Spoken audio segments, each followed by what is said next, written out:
Garrett, let's lead off here with our top five.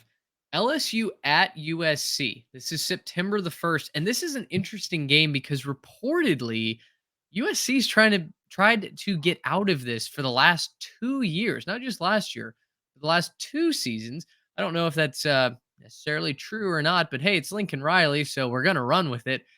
LSU certainly feels like they're the much better team coming into this game. And even though USC doesn't have to travel very far, it's in Las Vegas.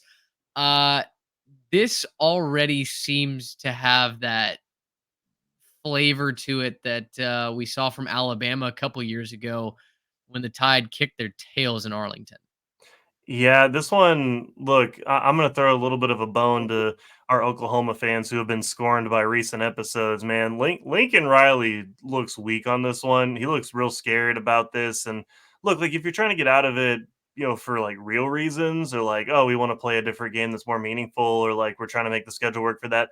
It doesn't seem like that's even the case. It just looks like they're scared and just trying to find a way to duck LSU because I mean, look, LSU has been pretty dang good so far in the Brian Kelly era. So, I mean, look, if you're going to try to make the case for both of these teams right now, you can say that either of them have lost their quarterback from last year, right? Both of them lost very, very talented quarterbacks.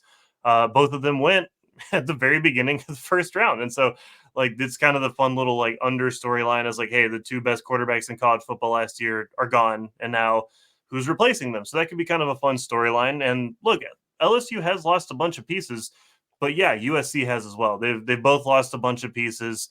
USC, it seems like USC was real hot for a second. And now that Caleb Williams is gone, it's like, well, they're kind of here, I guess. And they're sort of a team that still plays football, sort of.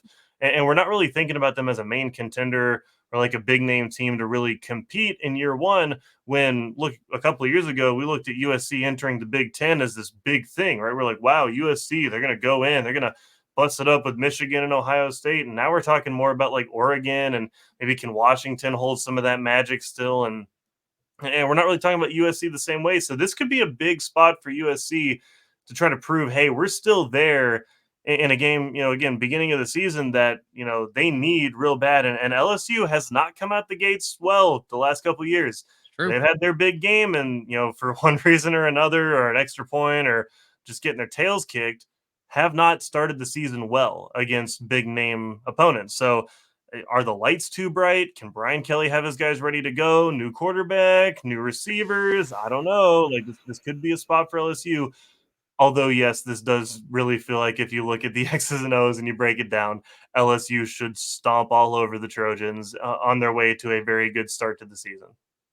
But we said that same thing about the LSU Tigers when they were playing Florida State week 1 2 years ago. And Florida State came in with a plan, a great game plan, and ran it to perfection with Jordan Travis kind of having a coming out party. So Miller Moss versus Garrett Nussmeier is going to be fascinating, guys. Yep. I'm really excited to see which one of those two young quarterbacks breaks out on the national stage. It's a standalone game on Sunday night of opening week.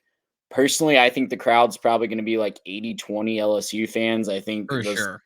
the Cajuns have been pumped to go to Vegas for quite some time, I'm sure. But man, it's so many interesting storylines in this one because I personally think this will be how USC plays in this game will define their season. The LSU will not be the toughest team on their schedule. And if they get trounced week 1, which mentally I feel like they already have, if these reports are true that they've been trying to duck this game, it's not going to bode well. And you could see them absolutely spiral. We might be talking about Lincoln Riley's future job prospects at the end of the year, all because of a spiral that started in this week 1 game. That's getting way ahead of ourselves, but that narrative is going to be really strong if they don't show up to Vegas ready to go. What if Lincoln Riley teams failed to do time in and time out when they need to compete? They don't play well in the trenches. I was right? going to say defense.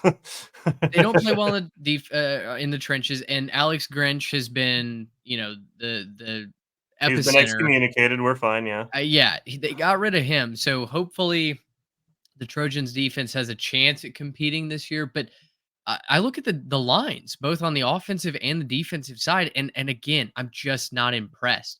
LSU lost all 3 of their starting and main defensive tackles to the NFL draft. I still am not all that concerned that they will have any issue getting to Miller Moss, right? I mean, the SEC and the top teams in the SEC reload in the trenches. They're taking 4 or 5 guys on both lines every single time. And what's further, they're developing them. And USC just I haven't seen them be Mhm. able to stop any defensive line worth his salt, right? When Josh Henson went out west to the Trojans, we thought that was maybe the X factor. That was going to be a huge piece in the evolution of USC's offense. Well, again, it wasn't the whole problem. The defense stunk. But even then, I think you're still patching together a team. Trey, we'll get to this probably later on in preview season when we actually flush out the Trojans. You've been putting together a little statistical model based off of a bunch of different algorithms and sources, and you're what we're calling the SP plus plus hates the Trojans this season. So I, Yeah. would not be shocked to see them lose this game and then lose a few more after that. I do want to say real quick before we leave this game, we might need to find a way to man on the street this one because LSU and USC are both a couple of schools that can get down and party and throw some absolute ragers. You put both of those teams in Vegas. I kind of just want to be there to see it. I just see kind of like what happens and like just see how many drunk people can fall into the street or whatever. Like I don't know. It seems like a fun time, and we might need to find a way to get there and man on the street some of that and have some interviews with both sides. Maybe see if we can get like a tiger and a Trojan and like get them to yell at each other, something like that. It could be great content. I don't know that they'll really interact with each other that much in Vegas, though, because I feel like those two fan bases, yes, they both love to party, but they would probably do Vegas very differently. The They're Cajuns on might be different ends of looking the for You spectrum. might that. be right about that. The Cajuns might be looking for that, deal that they got from the Golden Nugget over in Lake Charles to get the $30 room. No shade. That's a really fun A way to great do spot, yeah. Vegas. The sister I think property. the USC fan base might be looking more for the bungalow that you saw in The Hangover type thing. I don't know. Yep. Uh, we'll see. Yeah, will be interesting to monitor social media ahead of that one. Gracious him. How about